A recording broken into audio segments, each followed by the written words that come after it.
Hello, it's nice to meet you. I'm Jung, a management coach specializing in revealing. Are you able to communicate well with your children, parents, wife, and husband? And at work, do you communicate well with your boss, colleagues, and juniors? Are you able to communicate well with yourself? These days, many people struggle with self-blame or depression because they can't communicate with themselves. Our internet speed is the fastest in the world. But policymakers often mention that the speed of communication in Korea is a problem. Everyone seems to understand the importance of communication to the point where it's been said that the presidential office should be moved to Yongsan because the distance between the president's workplace and the staff's workplace at the Blue House makes communication difficult. You know the saying, if communication goes well, everything goes smoothly. If it doesn't, everything is painful, right? The meaning of the word communication is to connect with each other without any blockage, and it refers to the exchange that occurs between beings. In English, it's called communication, which comes from the Latin words communico and communis, meaning to share, to participate together, and most importantly, to signify sharing between beings. When performing tasks at work, how many types of communication are there? There are three types. There is work-related communication, creative communication, and emotional communication. However, while work-related and creative communication are generally functioning well, emotional communication is something that often doesn't work well in the workplace. But the important thing is that if emotional communication doesn't work, there's a correlation where work-related and creative communication also don't function well. That's why in VM activities, before starting work, we reveal our invisible emotional and physical states in advance so that we can empathize with each other's conditions and open the door to communication. Everyone, you must be feeling good in this clean state. Keep that good feeling going. And for me, I feel great every morning coming out here, making eye contact and smiling with the guests next to me. Is it really necessary to reveal my emotional and physical state at work? There are sometimes employees who neglect to share these things, thinking this way. That's because they believe work is a public sphere, and personal emotions belong to the private sphere. So they should be kept separate.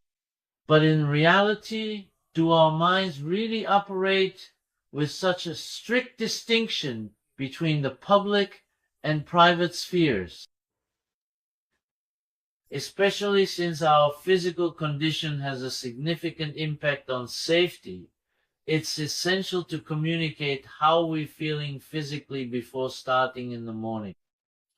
Emotions can also be described as the emotional energy that fills our bodies, enabling us to act on what we think and feel.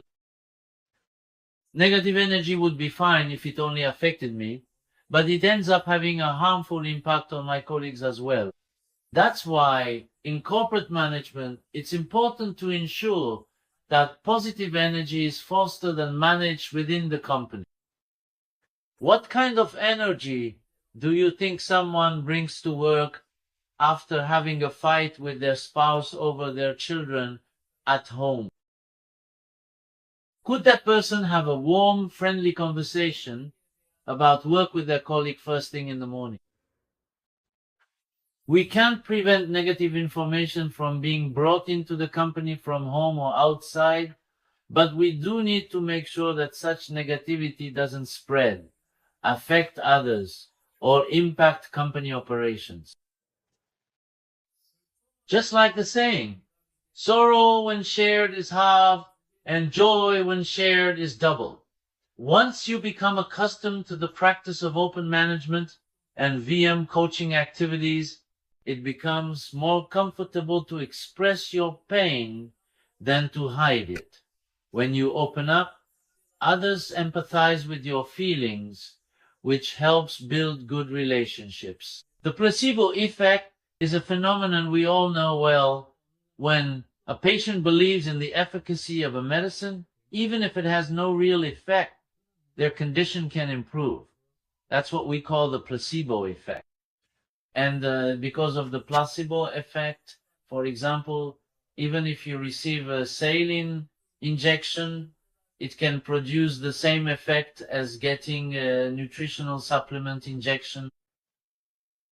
When I express my feelings, my colleagues encourage, acknowledge, praise, show consideration, care, and trust me. This creates an environment where the discomfort and awkwardness I felt can be transformed into something positive. At a company called Nepes, before starting the day, they sing positive songs for 30 minutes. This way, they wash away all the negative information brought in from outside with songs.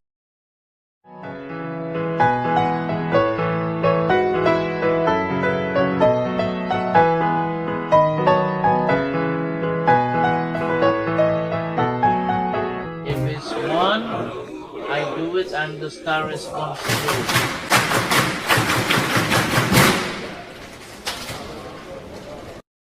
At Seoul National University Hospital, the medical staff always start meetings with applause and a good laugh. That's because during meetings they need to come up with a lot of positive ideas, so they wash away negative thoughts.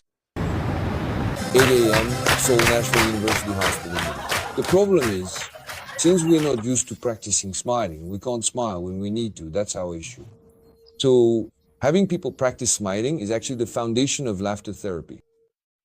Even at home, in order to improve negative aspects and create a happy family, you need to manage information at home as well. Companies that have adopted VM not only practice VM at work, but there are also many cases where employees engage in VM activities at home. Hello, I am Kang Young-jin, a manager in the management team at KPX Chemical. I have a husband and 2 adorable children, a 7-year-old son and a 6-year-old daughter. Now, good communication is important, so I'd like to share 3 simple skills for effective communication. The first is that you shouldn't insist that something is wrong just because it's different from your own way. If you ask a black person and a white person to draw a zebra, how do you think they would draw it? It is said that black people first draw a black horse and then add white stripes. But white people first draw a white horse and then add black stripes. Because we grow up in different environments and each have different temperaments, recognizing those differences is key to effective communication. The second point is to use I messages instead of you messages. You're the problem. Conversations that use you as the subject tend to point out the other person's faults or come across as criticism. However, if you make yourself the subjective, you say, if it were me, if I were to do that, I would do it this way then.